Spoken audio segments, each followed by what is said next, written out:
इनके ऊपर एंड इस वीडियो की बात करें तो मोटा मोटी हम लोग 3 से 4 बहुत ही ज़्यादा इंपॉर्टेंट खबरों को कवर करने की कोशिश करेंगे। तो चलिए स्टार्ट करेंगे सबसे पहले एचएएल के साथ। यस, बहुत सारे लोगों ने कमेंट सेक्शन में पूछा सर एचएएल से रिलेटेड अपने सैटरडे संडे के आसपास एक वीडियो भी बनाया था कि एक बहुत बड़ी डील यहाँ पे हो सकती है करके। यस, अर्जेंटीना के डील से रिलेटेड।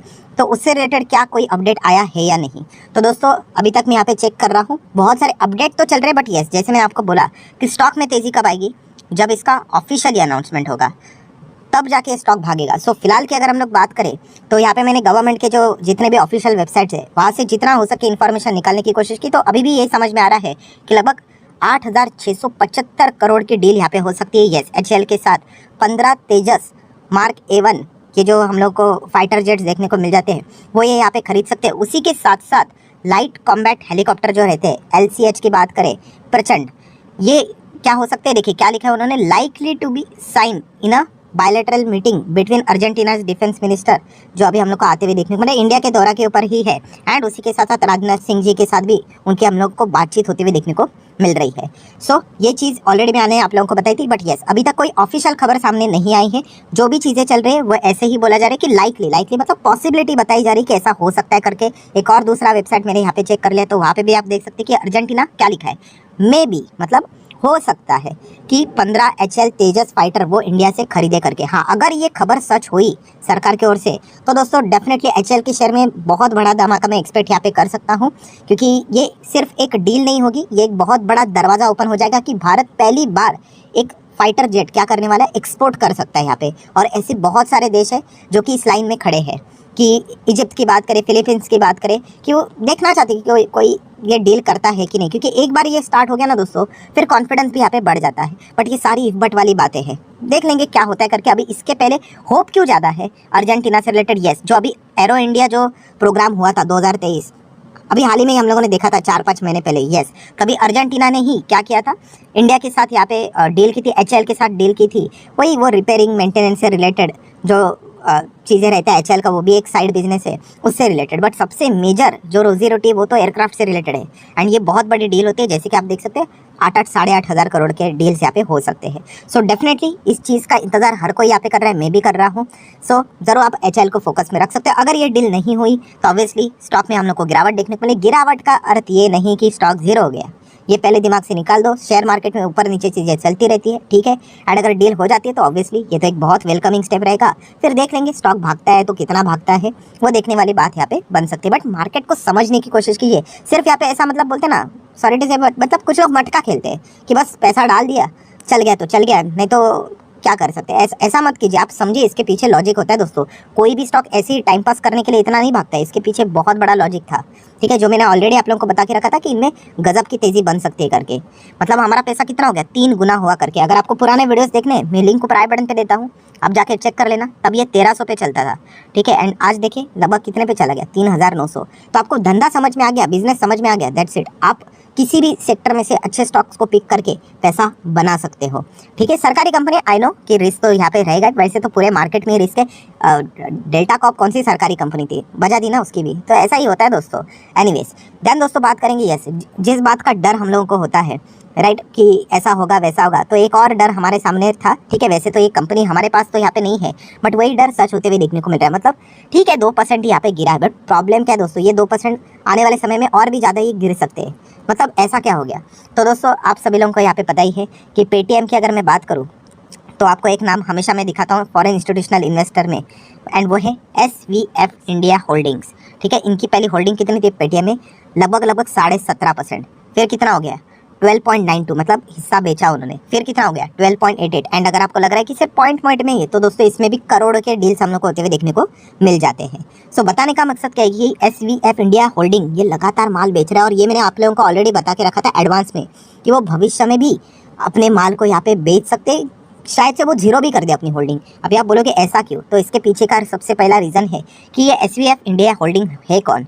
तो दोस्तों ये है सॉफ्ट बैंक की एंटिटी, मतलब सॉफ्ट बैंक की कंपनी है, आप चाहो तो ऐसा भी यहाँ पे बोल सकते हो। एंड सॉफ्ट बैंक की जो हालत है दोस्तों, ठीक है, वो बहुत ही नाजुक हम लोग को देखने को मिल रही है। इनको पैसों की बहुत तंगी है, बहुत सख्त ज़रूरत है। ऑलरेडी तो बैंक की हालत आप यहाँ पे देख ही सकते हो, और पैसों की ज़रूरत है।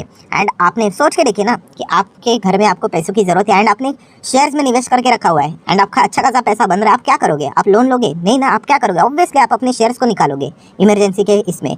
तो सॉफ्ट बैंक का यही इशू हम लोग को देखने को मिल रहा है। एंड इतना बड़ा होल्डिंग उनका हम लोग को पेटीएम में देखने को मिल रहा है। एंड जैसे जैसे पेटीएम ऊपर भागेगा, यहाँ पे इस प्रकार की खबरें हम लोग को देखने को मिलेगी। किस प्रकार की? तो आप यहाँ पे देख सकते हैं। थोड़ा सा मैं आगे चला जाता हूँ। ये देखिए कि सॉफ्ट बैंक ऑफलोड अनदर मतलब यस, इसके पहले भी उन्होंने माल बेचा था, अभी और 2% स्टेक उन्होंने बेच दिया via open market transaction. Obviously open market में बेचना पड़ेगा, कौन खरीदेगा?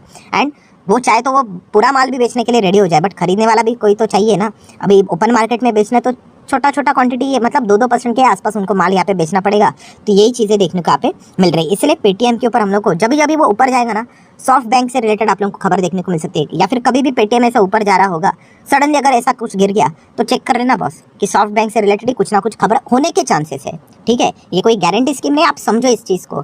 तो ये एक चीज़ हम लोग को देखने को मिल रही है। तो जो डर था वही हम लोग को देखने को मिल रहा है। ये पॉइंट आप लोगों को कुछ पता होने चाहिए निवेश करने से पहले। मतलब आप कितना होता है, देखिए इन्वेस्टमेंट करना मतलब झिकझिक वाला काम, कि इन्वेस्टमेंट कर रहे हो तो चेक भी कीजिए कि इसमें किसने पैसा लगाया है और कौन यहाँ पे लगातार माल बेच रहा है, कौन कितने स्ट्रगल कर रहा है। ठीक है, चलिए आ जाते हैं दोस्तों तीसरे इंपॉर्टेंट चीज़ की ओर, अदानी ग्रुप। यस दोस्तों, अदानी ग्रुप से रिलेटेड भी बहुत सारे लोगों के कमेंट्स यहाँ पे आए थे। ठीक है, थोड़ा सा एक्सपेक्टेड भी था कि आज बहुत सारे लोगों को डाउट भी होगा। सबसे पहले अगर आप ऊपर से अदानी ग्रुप के शेयर देखोगे, मतलब ACC, enterprise, green port, power, gas, तो लगेगा ठीक है ना, क्या है इसमें, कुछ ऊपर है कुछ पॉइंट पे नीचे है, बट ऐसा नहीं है। अगर आप इनके चार्ट को प्रॉपरली देखोगे, ठीक है, सभी स्टॉक को देख लेते हैं। एंटरप्राइज देखिए कितना लगेगा, 0.31% ही तो भागा है, ठीक है, उसमें क्या बड़ी बात है, बट नहीं, आप देख सकते हैं यस, इसमें बहुत बड़ा रॉकेट की तरह तेजी आई थी आज के दिन।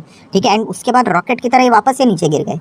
सो ऐसा ही थोड़ी ना टाइम पास के लिए कुछ चीज़ें होती है। कभी कभी पब्लिक इन्फॉर्मेशन नहीं मिलती हम लोग को, ये भी सच बात है, बट कभी कभी कुछ चीज़ें हमें पता है कि बाजार में होता है कुछ ना कुछ एक्टिविटी। सो ये तो ओपन एक्टिविटी थी, हर किसी को पता था। तो इसी चीज़ के चलते यही चीज़ें हम लोग को देखने को यहाँ पे मिली है। सो क्या चीज़ें हुई है, सभी चीज़ों को हम लोग कवर करेंगे। बट आप देख सकते हैं एंटरप्राइज को देख लिया, अदानी पावर को देख लेना, सेम पैटर्न है कि नहीं। देन ग्रीन को देख लेना, देन उसी के साथ साथ विलमार को देख लो, देन उसके साथ पोर्ट को आप चाहो तो देख सकते हो। सबका पैटर्न देखिए, ऑलमोस्ट आपको सेम नजर आएगा। ट्रांसमिशन देख लो, एकदम ज़बरदस्त तेजी, फिर नीचे आ गया करके, देन ऑन कौन सा रह गया, अदानी टोटल गैस को भी देख लो, सेम पैटर्न है कि नहीं। तो एग्जैक्टली यहाँ पे हुआ क्या, तो दोस्तों आज के दिन की अगर हम लोग बात करें तो अदानी ग्रुप से रिलेटेड हम लोग को उनकी एजीएम देखने को यहाँ पे मिल रही थी। एंटरप्राइज मतलब उनकी मेजर जो कंपनी, फ्लैगशिप कंपनी, उसकी एनुअल जनरल मीटिंग थी। मतलब गौतम अदानी जी का वीडियो भी आप लोगों को शायद से यूट्यूब के ऊपर मिल जाएगा कि उन्होंने एजीएम में क्या बातें यहाँ पे सामने रखी है शेयर होल्डर के सामने।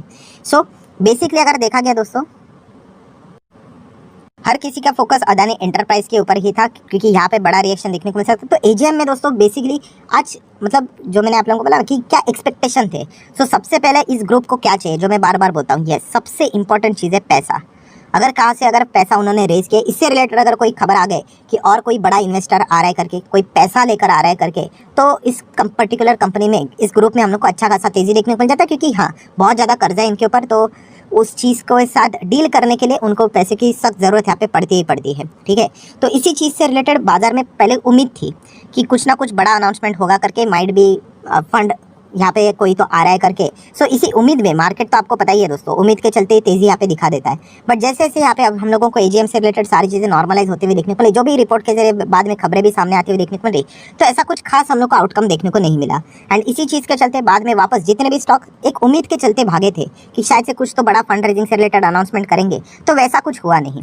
ठीक है, सो ओवरऑल अगर देखा गया तो अदानी ग्रुप ने यहाँ पे अगर आप एजीएम चेक करोगे तो उसमें उन्होंने हिंडनबर्ग को बहुत ज़्यादा टारगेट किया, राइट। क्योंकि अगर देखा गया तो फिलहाल की जो सिचुएशन है उसके पीछे का जो मैक्सिमम कंट्रीब्यूशन है वो हिंडनबर्ग का ही है। उन्होंने जो रिपोर्ट यहाँ पे पब्लिश की थी, सो वापस उन्होंने यही कहा कि ये रिपोर्ट टोटली मैलिशियस थी। मैलिशियस मतलब एक बहुत ही गंदा अटेम्प्ट था कि यहाँ पे ग्रुप के रेपुटेशन को डैमेज करने के लिए। एंड यही चीज़ उन्होंने यहाँ पे की है। वो शॉर्ट सेलर है, उनको शॉर्ट टर्म में पैसा कमाना था, इसलिए उन्होंने ऐसा यहाँ पे किया है। अगर हम हमारे परफॉर्मेंस की बात करें, हमारा परफॉर्मेंस बहुत अच्छा था। एंड खास करके हिंडनबर्ग ने ऐसा इसलिए किया क्योंकि एफपीओ उनको यहाँ पे फेल करना था। आपको पता ही है 20,000 करोड़ का एफपीओ उन्होंने यहाँ पे लाया था। सो ये सारी चीज़ें फ्लॉप हो जाए पैनिक यहाँ पे क्रिएट किया जाए, इसलिए हिंडनबर्ग ने अटेम्प्ट किया। सो ये गौतम अदानी जी ने ये सारी बातें यहाँ पे बोली है। प्लस उन्होंने इन्वेस्टर को कॉन्फिडेंस देने के लिए ये भी कहा है कि वो पैसे रेज करने की कोशिश करें। कुछ हद तक उन्होंने पैसे रेज भी किया, आपको पता ही है। अलग अलग चीज़ों से हम लोग स्टेक कुछ उन्होंने सेल किया है। सो वो सारी चीज़ें हम लोग को चलती हुई देखने को यहाँ पे मिल रही है। सो बेसिकली हम लोगों को क्या देखने को मिला कि एक बाजार एक्सपेक्ट करके चल रहा था कि कोई तो इनकमिंग पैसा इनफ्लो से रिलेटेड कोई तो खबर आएगी, कोई नया इन्वेस्टमेंट से रिलेटेड कोई खबर ऐसा आएगी, तो वैसा कुछ देखने को यहाँ पे नहीं मिला। तो इसी चीज़ के चलते थोड़ी सी डिसअपॉइंटमेंट हो गई एंड इसी चीज़ के चलते वापस हम लोग को क्या ऐसे इसी को तो ट्रेडिंग बोलते हैं, दाव लगाया। वो चीज़ अगर सच होती और ऊपर चला जाता, अब वैसा नहीं हुआ तो वापस नीचे आ गया। HCL का भी वैसा ही है, अगर जैसा हम लोग सोच रहे वैसा नहीं हुआ तो स्टॉक नीचे आ जाएगा। तो यही चीज़ें मार्केट में यहाँ पे चलती रहती है। हालांकि अदानी जी ने तो ये तो कह दिया है कि सारी चीज़ें उनको एकदम क्लियर कट यहाँ पे अच्छी तरीके से परफॉर्मेंस के साथ चल रही है। सुप्रीम कोर्ट ने जो 6 मेंबर्स की पैनल भी जो नियुक्त किया था, उन्होंने भी देखा कि यहाँ पे कोई उनको गड़बड़ यहाँ पे नहीं मिल रही है, कोई भी उनको रेगुलेटरी का मतलब बोलते हैं ना रूल तोड़ा है करके, ये भी चीज़ उनको यहाँ पे नहीं मिली। ये सारी बातें उन्होंने बोली है, आप चाहो तो उनका वीडियो भी यहाँ पे देख सकते हो। बट हाँ, जो मार्केट एक्सपेक्ट कर रहा था कि कुछ तो पैसा इनकमिंग आने से रिलेटेड, हाँ वो वैसा कुछ अनाउंसमेंट हम लोग को देखने को नहीं मिला। तो ट्रेडर को आपको पता ही है प्लस माइनस यहाँ पे इस प्रकार से खेलते रहते हैं। देन दोस्तों आ जाते हैं आखिरी स्टॉक के ऊपर, जिसका नाम है IEX। सबसे पहले तो मैं आपको बोल दूं, हाँ जो भी अपडेट सामने आ रहे हैं अगेन अनऑफिशियल है। ठीक, अनऑफिशियल मतलब ऑब्वियसली अभी तक सरकार की ओर से कोई पुष्टि नहीं हुई। सरकार कल बोल सकते हैं, मीडिया में कुछ भी बोलते हैं, सोशल मीडिया में कुछ भी बोलते हैं, राइट, ऐसा वो बोल सकते हैं। सो ऑब्वियसली जो भी चीज़ें मार्केट में घूमती रहती है वही मैं आपके सामने रखने की कोशिश करता। तो 2 खबरें को कवर करना है, ठीक है। पहली वाली खबर तो हम लोग को ये देखने को मिल रहा है कि IEX का जो अपडेट सामने आया है, सो उन्होंने negative cash flow margin of 7.14 crore with no cash generated from operation की अगर हम बात करें, ये सारी चीज़ें उन्होंने रिकॉर्ड यहाँ पे कर दी है, ठीक है। बट इनका सबसे मेजर अभी की अगर हम बात करें कौन सा ट्रिगर पॉइंट है, यस वो कपलिंग वाला अगर हम लोग बात करें तो इससे रिलेटेड हम लोग को कुछ आर्टिकल्स देखने को मिल रहे हैं। ऑब्वियसली CNBC की अगर हम लोग बात करें, आपको पता ही है, तो उन्होंने भी ये बात बताई है कि उनको भी जो डेटा मिला है वो रिपोर्ट के जरिए, सूत्रों मतलब क्या, रिपोर्ट के जरिए देखने को यहाँ पे मिल रहा है। सो CERC को आपको पता ही है, जो पावर मिनिस्ट्री है, उन्होंने CERC को ये जिम्मेदारी दी है कि आपको ये सारी चीज़ें यहाँ पे करनी है कपलिंग से रिलेटेड की अगर हम लोग यहाँ पे बात करें, ठीक है। तो CERC के जो चेयरमैन हैं, ठीक है, वो हम लोगों को अभी लंदन के दौरे के ऊपर जाते हुए देखने को यहाँ पे मिले हैं। अब ये लंदन के दौरे के ऊपर यहाँ पे क्यों गए थे दोस्तों, तो इसके पीछे का रीज़न ही यही है कि यूरोपियन यूनियन के कपलिंग का भी इसमें हम लोग को अध्ययन, मतलब वो चेक करने गए कि सारे इससे रिलेटेड स्टडीज़ करेंगे एंड लंदन पावर एक्सचेंज के आधार पर वो क्या करेंगे, इससे रिलेटेड तैयारी करेंगे कि कैसे इस चीज़ को एक्टिवेट यहाँ पे किया जाए। मतलब अगर मैं इसको क्रक्स में निकालूँ, इसका आउटकम निकालने जाए, तो ये बताया जा रहा है कि पावर एक्सचेंज में कपलिंग गाइडलाइंस पर काम यहाँ पे तेज़ हो गया है। मतलब जिस बात का डर है कि IEX से रिलेटेड ये कपलिंग होगा या नहीं होगा, तो फिलहाल हम यहाँ पे कह सकते कि सरकार यू टर्न से रिलेटेड चांसेस हम लोग को बहुत ही कम देखने को यहाँ पे मिल रहे हैं। फिलहाल जितने रिपोर्ट्स के जरिए खबरें सामने आ रही, हम तो इतना ही फिलहाल तो इसका आउटकम यहाँ पे निकाल सकते हैं। मार्केट में आपको पता ही है, इसी रिपोर्ट को आगे फर्जी बताने के लिए भी ज़्यादा टाइम नहीं लगेगा। तो मेक श्योर कि यहाँ पे कोई मैं आपको रिकमेंडेशन नहीं दे रहा हूँ कि बाय करो या फिर सेल करो करके, बट सिर्फ आपको यहाँ पे मैं बताना की कोशिश कर रहा हूँ कि सारे पॉइंट्स आप लोगों को पता है यहाँ पे होने चाहिए। तो डेफिनेटली सरकार उनको यही कह रहा है कि जितना हो सके अपनी प्रक्रिया को तेज़ किया जाए, जल्द से जल्द हमें इसको यहाँ पे लागू करना है। एंड लागू करना मतलब ये नहीं होता है कि ऑब्वियसली इसके से रिलेटेड सबसे पहले एक ड्राफ्ट चीज़ें रेडी होगी एंड अंतिम गाइडलाइंस जो यहाँ पे रहती है फाइनल इसको लागू किया जाएगा। उसके पहले यहाँ पे क्या किया जाता है, यस जिसके ऊपर ये लागू होगी उसके पास से भी क्या लिया जाता है, यहाँ पे चीज़ें पूछी जाती है उनको कि क्या प्लस माइनस यहाँ पे चीज़ें करनी चाहिए एंड फिर फाइनल हम लोगों को गाइडलाइंस यहाँ पे नियुक्त होते हुए देखने को यहाँ पे मिल जाएगी। सो IEX से रिलेटेड हम लोग यहाँ पे इंतजार कर रहे हैं कि ये सारी चीज़ें खारिज हो जाए तभी जाके वापस ऊपर यहाँ पे भागेगा। तो फिलहाल तो जो रिपोर्ट के जरिए खबरें सामने आ रही है वो इनके लिए तो बिल्कुल भी अच्छी देखने को नहीं